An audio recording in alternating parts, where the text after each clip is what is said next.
I need this because I need my high chair in case I burp during the show. I feel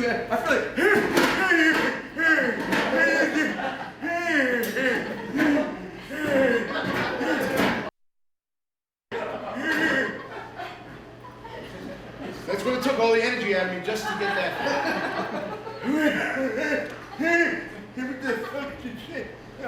Anyway, I hate VD. I hate it. I mean, it's red and it's swollen and it's itchy and ooey and gooey and it's a little bit sticky. Oh, that VD. Ah, well, Valentine's Day, it's also red, it's swollen, you know, and ooey and gooey and a little bit sticky. Especially if you're left home alone it brings a whole new meaning to my sticky little Valentine. Oh, yeah. So I'm glad I'm appearing this evening with Sheila Brown and Ozell and myself. We're like a threesome, which is great, because afterwards tonight we're actually appearing in a three-way. So I'm gonna appreciate that. That's gonna be great. So listen, folks, we all know that Valentine's is really just a machine designed to gobble up your money.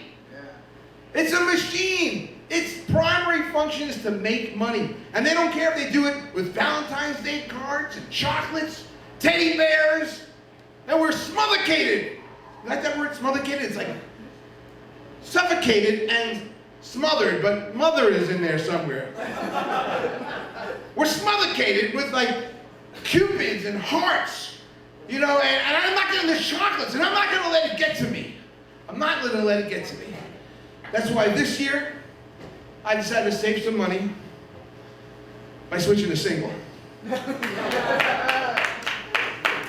Somebody's got to do it. You know, and this message has been brought to you by McDonald's. You think love sucks? You think love bites this V-Day? This V-Day? Well, consider new Chicken McBites. Because without the Mick, they're chicken bites. Can't we have some Chicken McBites, please, Uncle? Well, listen, guys, you're not in the show tonight, so get back upstairs. But we want to have some Chicken McBites. Guys, you're not in the show tonight. Back upstairs. Sorry, folks, I didn't have my medication. Guys, upstairs, but we want us to be in the show, please, Uncle Billy. Guys, you're embarrassing. Will you just shut up and get upstairs? Jesus Christ. Those guys, I'm getting back in my meds as soon as I can.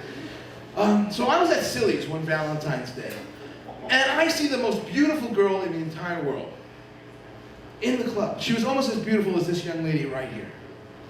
And I go in there, and I realize, as I walk across the dance floor, I learned later actually, that she was a local girl, but she was half Jewish and half American Indian. Her name was Denise Pain-in-Ass Goldberg. She's part Sioux, and the other part will Sioux. So I go over and ask her for a dance. I'm like, hey, like dance? She's like, what? Huh? I'm like, would you like to dance? Oh, she's like, oh no, I can't dance. I'm like, I can't dance either, but that's not gonna stop me from asking you. No, she's like, I can't dance. I'm watching my girlfriend's bags over here. Besides, I never like dance with strangers. I'm like, what do you have a whole lineup of regulars that you dance with here? Come on. It's Halloween. It's Halloween. It's Valentine. Woo! Smoke another joint before you go on. It's fucking Valentine's, you know? Come on, let's dance. And just with that, all of her girlfriends come back in their little black, you know, little cocktail dresses and their drinks, and so I'm like, they're here. They're watching their bags, you know, with this awkward moment. Long, awkward moment, and the music's playing. I'm like, so we're dancing. Then we're out there, we're dancing. I'm like, you ever dancing? Like, you're dancing, and another song comes on, and you're still dancing. And another song comes on, and you're dancing. And then I'm like, I'm getting kind of thirsty. Can I get you a drink? She goes, oh, no, I never drink a stranger's. Plus, I don't even know what I like. Well, let me get 2 martinis.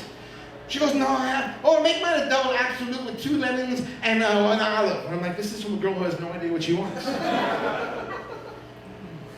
So we're enjoying ourselves. I'm like, look, it's kind of stuffy here.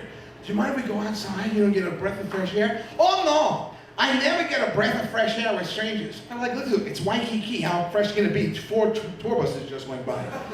She goes, oh, you're funny. I said, let's step outside. Come on, go for a walk. So we go outside. I go, you want to smoke a joint? Oh, no. I never smoke one joint with strangers. I was like, well, smoke 2 joints. I smoke 2 joints in the morning. I smoke 2 joints at night. I smoke 2 joints when I play video games and every 10,000 points. I smoke 2 joints at time of peace and 2 in time of war. I smoke 2 joints before I smoke 2 joints and then I smoke 2 more. So she says, you could be one axe murderer or a stand-up comic or one unsavory character like that. I said, look, my apartment's right up here. I don't have the weed on me. Let's go upstairs. I live in the 36th floor of the Hawaiian Monarch. Let's go up there and smoke a joint. The view is incredible.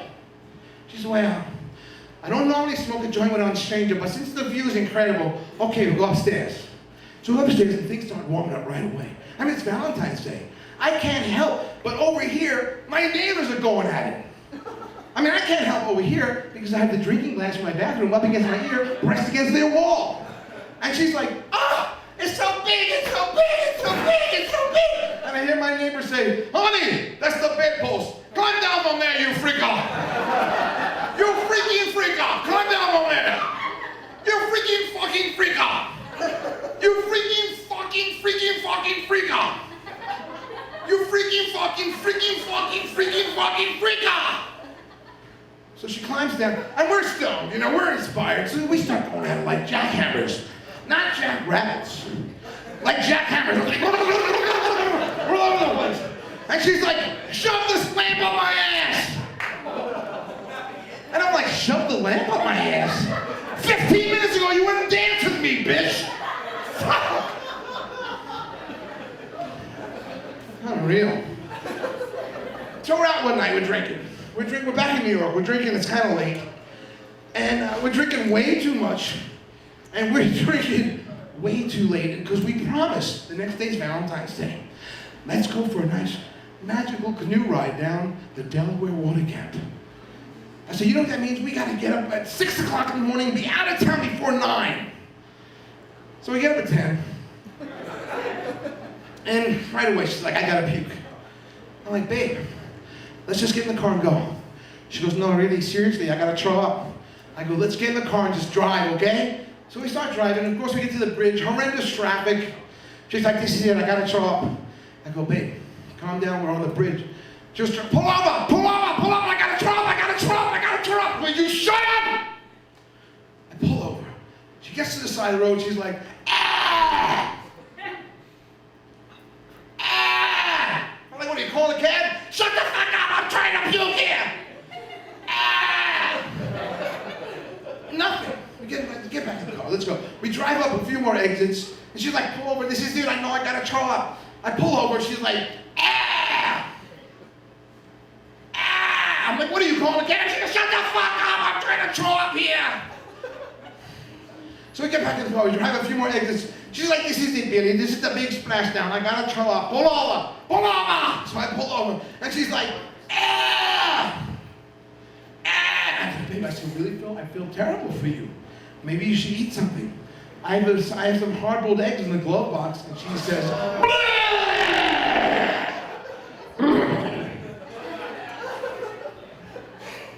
power of suggestion. So then I didn't mention earlier, she had feet like fists. I'm not kidding you.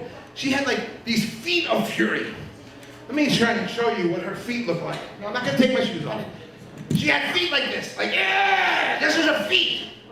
And I'm thinking to myself, look, I know I don't fuck her feet, but after a while, the relationship was like, I'm not getting to bed with those fucking feet. I just couldn't stand it, you know, and the relationship just dragged on and dragged on. And she really tried to rule the relationship with an iron foot.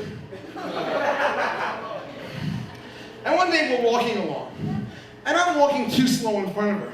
So she's like, hurry up, or I'll stick my foot up your ass. And I said, babe, I'm sorry, I'm not into fisting. She didn't like that either. Yeah, she didn't get it either. Oh, God.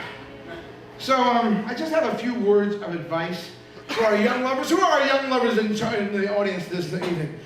No one? Okay, good. No, that's fine, because it'll go over your head anyway. The first word of advice I want to say is, if you've ever said, I'd rather masturbate than fuck my ex, not a good precedent, all right? I'm just telling you, don't do that. You might just actually get what you asked for. So don't do that. My second word of advice that I'd like to reiterate is, after the age of 30, try not to eat anything that has any food in it. I'm telling you, if it has food in it, I can't eat it. So, don't eat anything after 30 with food.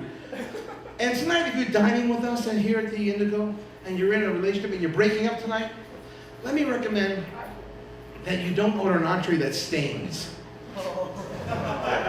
Just a recommendation. And finally, I want to end with that. Not there to end with. Is my kite? Oh, there it is. Okay, thank you, folks. I just want to say my girlfriend left me. The way it happened was she said, Philip, this is Billy. Billy, this is goodbye. And with that, she walked out of my life forever. And so you're welcome to join us up here as we emulate the highlights. If you've never been a rock star, and you've never been on stage, and you've never been a stand-up comic, this is your chance now to come upstairs and join us, come out of your seats, and be one of the shylights as we close out our bit. My son, I've hypnotized him to do this. He wasn't willing. Took a lot of heroin.